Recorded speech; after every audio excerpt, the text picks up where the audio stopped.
Something strange is happening behind the scenes of the WNBA right now, and it has nothing to do with empty seats or falling ratings. In fact, it has everything to do with success. The kind of success leagues usually big for, the kind that changes careers, contracts, and cultural relevance overnight. Because according to recent comments that sent shockwaves through sports media, the league's own leadership may be reacting to its biggest breakthrough not with excitement, but with frustration. Think about that for a second. The WNBA finally has a player pulling in national attention, dominating headlines, and landing massive brand deals that put women's basketball in front of millions of new eyes. A moment leagues dream about. Yet instead of celebrating, reports suggest there's tension brewing behind closed doors. Meetings that aren't about growth strategies or long-term expansion. Conversations that feel more defensive than visionary. And once you hear what set this off, the whole situation starts to feel backward. It all traces back to one moment, one commercial, one appearance that didn't just spotlight a player, but quietly exposed a power shift the league may not have been ready for. Because this wasn't just another endorsement or routine marketing rollout. It was a reminder that one athlete has begun to operate on a level that exists outside league approval, outside league control, and possibly even outside league comfort. What makes this even more unsettling is who brought it into the open. This wasn't a rumor buried in niche forums or whispered speculation from anonymous accounts. This came from a prominent media voice who doesn't choose words lightly and doesn't normally accuse league leadership of acting emotionally. When he hinted that envy, not strategy, might be driving reactions at the top, fans started connecting dots that suddenly made uncomfortable sense. And once those dots connect, it's hard to unsee the pattern. The strange silences, the awkward responses, the moments where historic achievements didn't get the recognition you'd expect. What if all of it points to a deeper issue? Not a league struggling for relevance, but a league struggling with the fact that relevance no longer runs entirely through its office walls.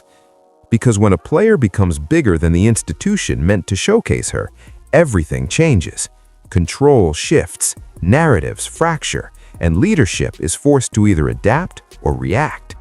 The question now isn't whether something is happening behind the scenes, it's whether the people in charge know how to handle a star they can't contain. And what's coming next only makes the tension impossible to ignore. The conversation shifted the moment those comments hit the air. It wasn't framed as gossip, and it wasn't delivered like a casual hot take. It landed with weight, the kind that makes people pause and rewind just to be sure they heard it correctly. A well-known voice in sports media hinted that what's happening inside the WNBA right now goes far beyond on-court competition or fan debates. According to him, the real story is unfolding behind closed doors, where reactions to recent events have been far more emotional than anyone expected. What made this moment different is that the comment didn't come with wild exaggeration or theatrical delivery. It was calm, direct, almost irritated, like someone pointing out a truth that had been obvious for a while, but was finally impossible to ignore. When he suggested that league leadership wasn't exactly thrilled about recent developments involving its most visible star, it sent shockwaves through fans who had already been questioning certain decisions and patterns all season long. Almost immediately, people started replaying the last few months in their heads. Moments that felt off at the time suddenly gained context. The awkward interviews, the strangely muted responses to headline-making achievements, the disconnect between public enthusiasm and official reaction. What once looked like coincidence began to resemble something else entirely, a growing discomfort with a narrative the league could no longer control. And the reason this comment hit so hard is because it didn't accuse outright, it implied, it suggested, it left just enough space for interpretation that made the audience do the work themselves. That's often when the truth feels most dangerous, because when viewers arrive at the conclusion on their own, it sticks longer and cuts deeper. The idea that leadership might be uneasy, not proud, about its most marketable player forced fans to ask a question that shouldn't even be controversial. Why would success cause tension? The answer wasn't spelled out, but the reaction spoke volumes. Social media lit up, clips circulated. Fans who had been dismissed as overreacting suddenly felt validated. The tone changed from speculation to concern. Not concern about the player, but about the people steering the league. Because if a commissioner and league office are rattled by star power instead of leveraging it, that's not a personality issue, that's a leadership problem. And what really poured fuel on the fire was how specific the implication felt. This wasn't about general resentment or vague office drama. The comment pointed toward a particular trigger, a recent moment that forced the league to confront an uncomfortable reality, a moment so public, so polished, and so powerful that it made internal discomfort impossible to hide. And once that moment is identified, everything that follows starts to fall into place.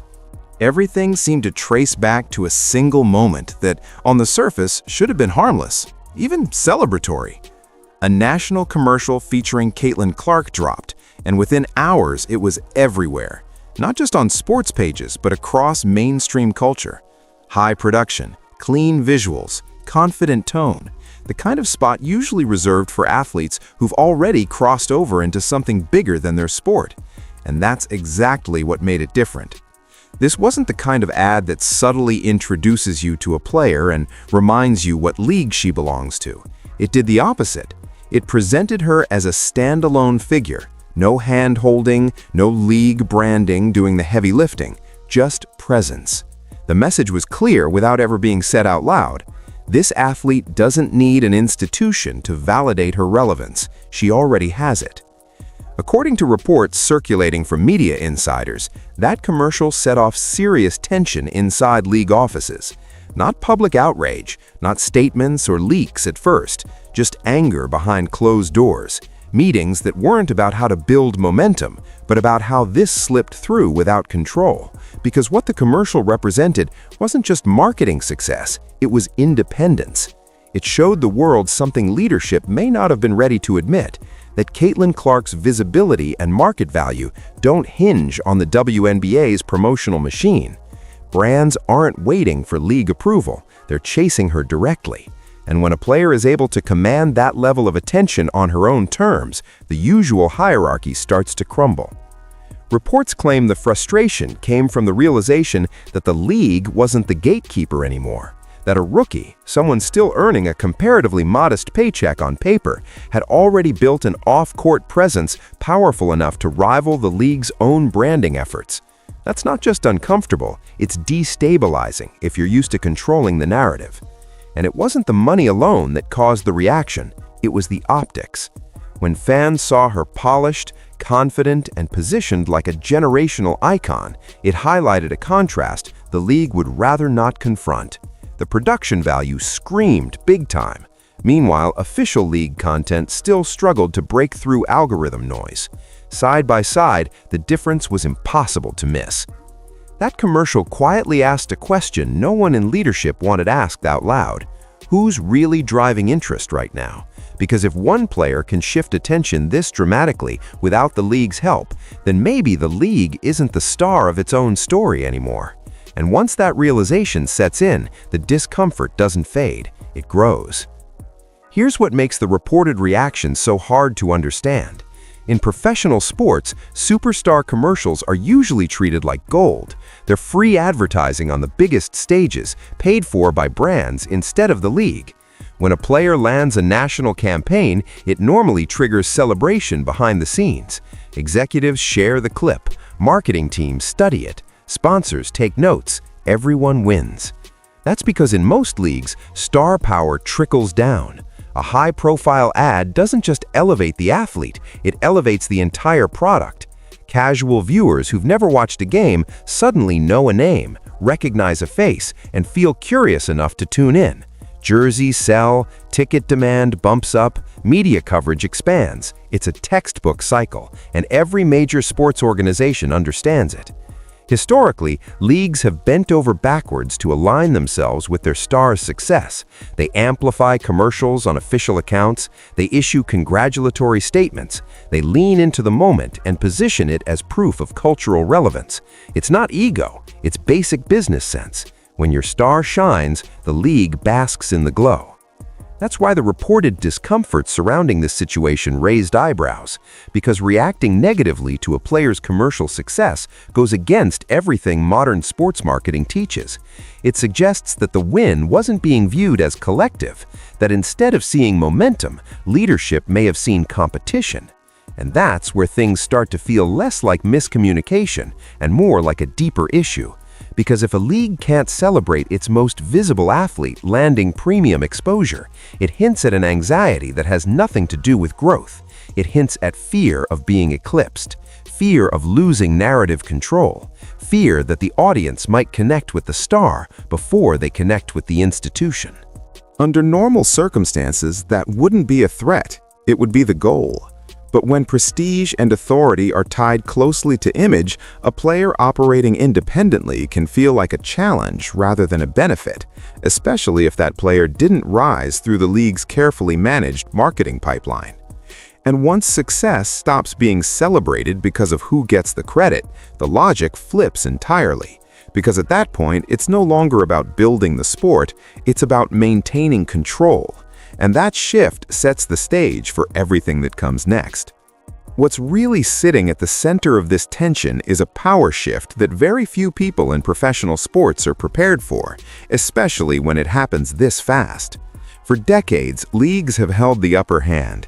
They control the platform, the visibility, and the paychecks.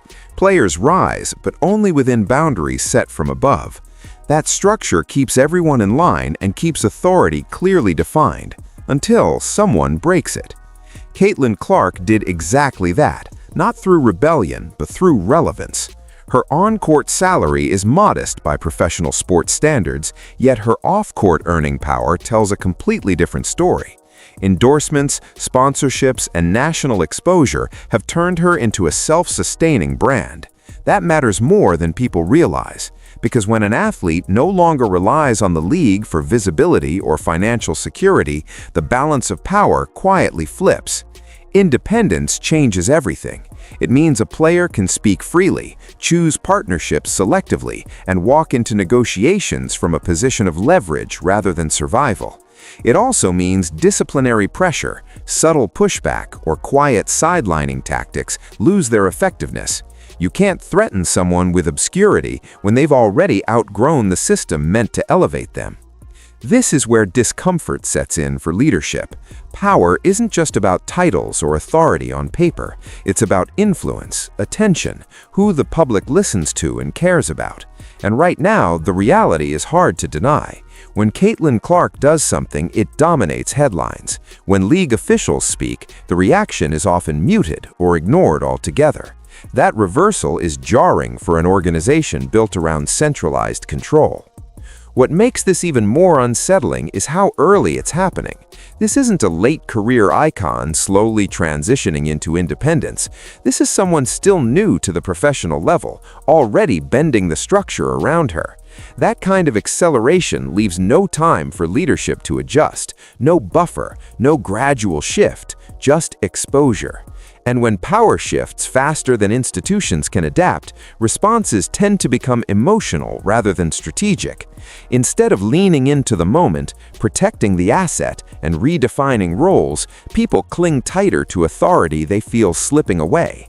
That's when decisions stop making sense on the surface, and it's exactly why what follows feels less like coincidence and more like reaction. For years, the league has worked carefully to shape how its story is told. The messaging has been consistent, deliberate, and centered around the idea of collective progress. No single player above the system, no one face carrying the entire league. The emphasis has always been on history, depth, and shared growth. On paper, that strategy makes sense. It keeps attention distributed and avoids over-reliance on any one star. But organic stardom doesn't follow boardroom plans. It doesn't wait for approval or align perfectly with long-term messaging calendars. It erupts where it wants, when it wants, and it reshapes everything around it. Caitlin Clark didn't become a phenomenon because she was positioned that way by the league. She became one because fans responded instantly and overwhelmingly. The interest wasn't engineered, it was spontaneous. That's where the conflict begins. When audiences latch on to someone naturally, attempts to redirect attention feel forced. Fans can tell when enthusiasm is authentic and when it's being managed. The more leadership tried to remind people that it wasn't just about one player, the more obvious it became that it actually was, not because of promotion, but because of attention. The spotlight kept snapping back on its own. According to reports and widespread fan speculation, this loss of narrative control has been deeply uncomfortable inside league offices. The story was no longer moving in the direction they could guide. Instead, it was being driven by viral moments, sold-out arenas, and off-court visibility they didn't orchestrate. When brands framed Clark as a cultural figure rather than just a player in a system, it undercut years of carefully built messaging. The contrast couldn't be ignored. On one side, polished national campaigns moving at internet speed. On the other, institutional messaging that felt slower and more restrained. The gap didn't just exist visually, it existed philosophically. One side leaned into individuality and momentum, the other tried to pull focus back toward structure. And here's the part nobody wants to admit. Once organic stardom takes hold, trying to dilute it doesn't make the system stronger, it makes it look insecure. Fans don't reject the collective, they reject the resistance. They want the league to rise with the star, not push against her. And when that doesn't happen, the disconnect becomes visible, not through statements or headlines, but through what isn't said, shared, or celebrated. At first, it was subtle, easy to dismiss if you weren't paying close attention. A milestone here, a viral moment there, and yet the response from official channels felt delayed, muted, almost reluctant. Fans began to notice that some of the biggest moments weren't being amplified with the urgency you'd expect when a league has a breakout star in its hands. Over time, that silence started to feel louder than any statement.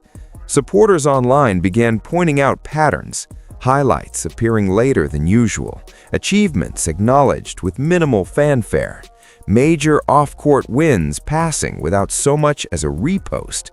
None of it was explicit, and that's exactly why it stood out. If there had been open criticism, it could be debated. Silence invites interpretation. It didn't take long for people to start comparing. When other players reached career milestones or launched partnerships, the celebration felt immediate and enthusiastic. But when Caitlin Clark generated buzz that spilled beyond the sport, the response from league-controlled platforms often felt restrained. Fans weren't claiming sabotage outright. They were asking a simpler, more uncomfortable question: why the hesitation? In the modern sports landscape, official accounts are part of the product. They shape narratives as much as press conferences do. Choosing not to engage is still a choice, and when millions of new fans are watching closely, every pause is noticed, every absence becomes part of the story. The lack of amplification didn't just confuse longtime supporters, it raised eyebrows among the newcomers Clark brought with her. That's when frustration started replacing curiosity. People weren't just celebrating a player anymore, they were defending her. And once fans feel like they have to protect someone from the institution meant to support them, trust begins to erode. The conversation shifts from appreciation to accountability. What made this moment especially risky is that silence doesn't slow momentum, it redirects it. Instead of reinforcing loyalty to the league, it pushes fans toward the individual. The more people felt Clark's success wasn't being fully embraced, the more they rallied around her personally. And that's how a quiet gap in messaging becomes a widening fracture, one that sets the stage for questions leadership may not be ready to answer. This is where the situation stops being about one player or one moment and starts becoming a defining test for the league itself. Because moments like this don't repeat easily.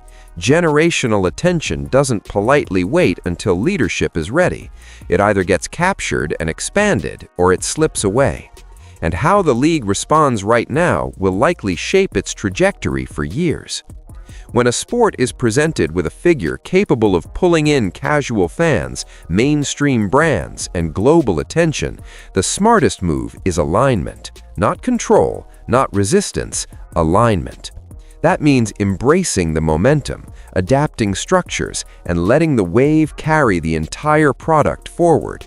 Anything less risks stagnation, and fans are already questioning whether leadership understands the urgency. There's also growing speculation about internal pressure. Team owners, broadcasters, and sponsors don't operate on feelings, they operate on numbers. Sold-out arenas, surging merchandise demand, and spikes in viewership force difficult conversations. If leadership appears hesitant or defensive instead of strategic, those conversations get louder, and patience runs thin quickly when opportunity costs are this high. Another challenge lies in perception. Public confidence in leadership matters. When fans start believing that decision-makers are out of sync with the moment, every move gets scrutinized. Neutral actions are interpreted as slights. Silence looks intentional, and that perception, once it takes hold, is extremely hard to reverse. Trust, especially in a rapidly growing league, is fragile. The league also faces a branding crossroads. It can position itself as the platform that allowed organic stardom to flourish, or it can be remembered as the system that struggled to keep up with its own breakout moment. History is full of organizations that failed to adapt when attention arrived faster than infrastructure. The ones that survive are the ones willing to evolve in real time. What makes this moment so consequential is that growth doesn't come with rehearsal. There's no pause button. Either the league recalibrates and moves with the momentum, or it becomes the obstacle fans rally against. And if that happens, the story will keep moving forward, just not in the direction leadership intended. This all leads to a choice that can't be avoided much longer. The kind that defines organizations, not just seasons.